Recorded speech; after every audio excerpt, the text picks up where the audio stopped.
Today I'm going to break down the skin the cat. I'm going to take you through beginner to advanced progressions of this great straight arm ring or bar strength skill. So think of this exercise as having two sides to it. We have this side, which we could call the front lever side, and then we have this side, which we call the back lever side, going down towards the German hang. And the goal is to pull from this hanging position with straight arms to inverted, passing through the back lever all the way down to that German hang position, and then be able to pull back out and reverse the movement again with straight arms, with control, back to your start position. So from a prerequisite point of view or a starting point, we can work out where we are with the bottom position at the front, so the hanging position, the inverted position, and then the hanging position at the back, the German hang. So that initial position is very easy. Can we hang with straight arms? Now this could be done on high rings, so you'd be hanging at this height, and that would be ideal. But most people are trained in an environment or in a gym situation that doesn't allow to have high rings and to have the clearance to take your feet through. Then we can look at the inverted position. Now the inverted position could again be a tuck position, or it could be the open position, or somewhere in between. But basically we want to show that we have control in this position and we can comfortably get in and out of it. Now I got into it from the front, stepping into it with bent arms. My shoulders go down, my arms straighten as my hips come up, and reverse that back out again. Now it's common that people will struggle with just going up in that direction, as their safety switch stops them from throwing themselves up in the air, and then you'll see a lot of this happen. So we first need to build confidence of going up in the opposite direction. So I place my palms on the rings here, walk in front, turn the hands over.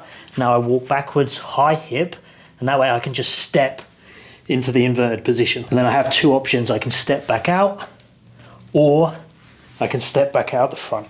But a lot of people, when they first start, will need to build conditioning and confidence in that position. Next, we have the hang at the other side, so the German hang. Now we can get into this into a couple of ways. Easiest way is to have the palms down like we've done before, walk through, turn the hands over, sit down into the position. Now this is easier to start with if you keep toe assist on the floor.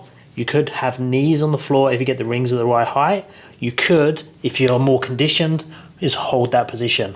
But to start with, most beginners are going to be there on tiptoes and just build the time here and get comfortable in this position. Now there's a massive stretch for the shoulders, for the biceps, for the chest. The other way we can enter it is to go in from the front, pass through the inverted position, find the floor, and then go into that way. And then you could exit back out that way as well. So then we have the start position, the hang on this side, we have the inverted position, and we have the German hang. Now you can work on those things individually, build some conditioning, build some flexibility, build some strength there before you start looking at transitions. But let's jump straight in with the full movement. So we're going to go down to a seated position first. So I'm going to set this up so I'm in a L-sit position on the floor.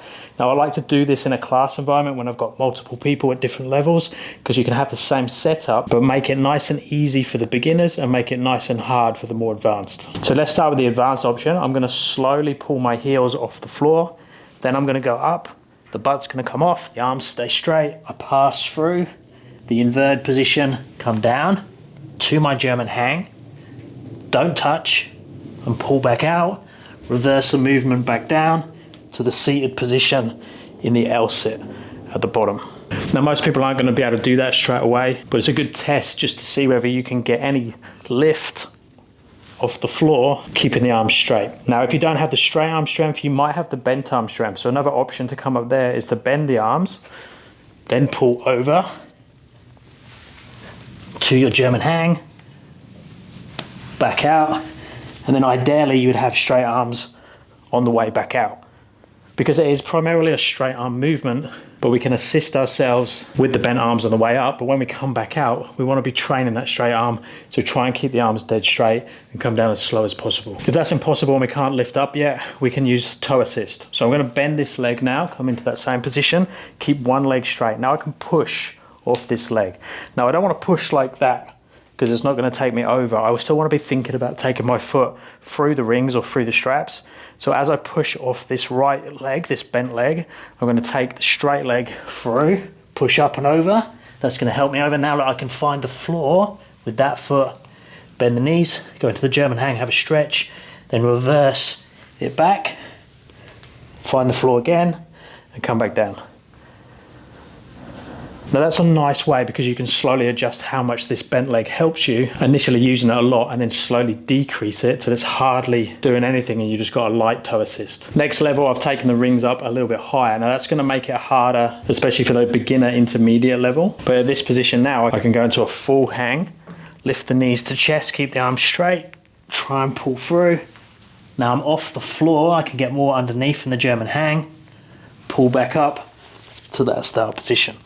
If that's too hard, I can use those same regressions. So from that hanging position, bend the arms to get through, come into my German hang. If I need to, a little touch off the floor, but then again, try and keep those arms dead straight, as slow as possible, back to that start position. But the beginner to intermediate is really going to have to play around with those two different variations, the bent arm assist, the toe assist off the floor. Now obviously changing the ring height is going to make a big difference, so play around with the different heights, and that's both coming back out of the German hang and pulling up from the front, but really focus on as much straight arm movement as you can. Now for the more advanced, how do we make it harder from here? Basically we just open up the lever arm further away. So the easiest position is going to be in a tight tuck or a tight pike. Now what I mean by a tight pike is if I'm in this position and I take my legs through the rings, it's now easier because I already have my feet going through there. But if I'm in a tuck, I could feel heavier in this direction. So in some ways the pike is easier than the tuck, depending on how far through your legs are. So when trying to progress it, do be a little bit careful where the opening up is happening. It needs to happen further away from you to make it harder.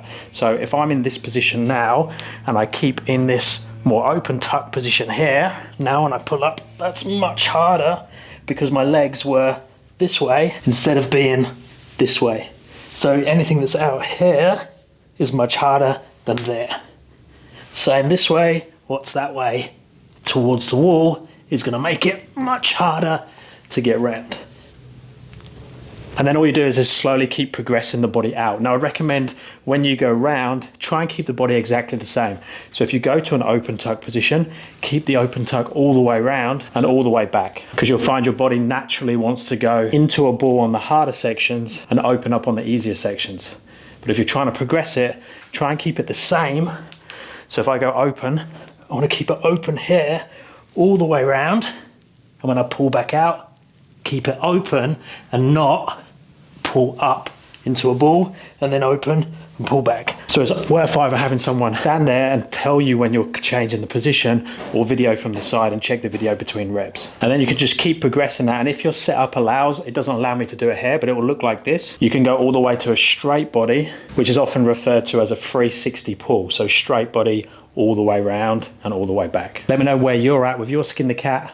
Let me know if you have any questions down in the comments, and I'll speak to you in the next one. Thanks, guys.